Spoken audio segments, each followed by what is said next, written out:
देवाचे प्रेम.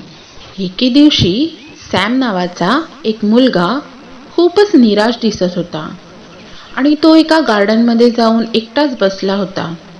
त्याच्या मागोमाग त्याचे आजोबाही आले आणि ते दुरून त्याला पाहत होते.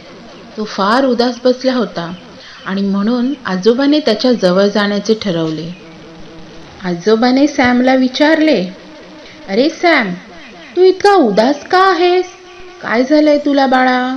सॅम म्हणाला, "आजोबा, मला असं वाटतंय की कोणीच माझ्यावर प्रेम करत नाही." आजोबा त्याच्या जवळ जाऊन त्याच्या जवळ बसून त्याला प्रेमाने म्हटले, "अरे असं नाही सॅम बाळा, तुला माहिती आहे का, जगातील सर्वात मोठी लव्ह स्टोरी कोणती आहे आणि आपल्यावर जास्त प्रेम कोणी केलंय?" सॅमनी उत्सुकतेने आजोबांना विचारलं.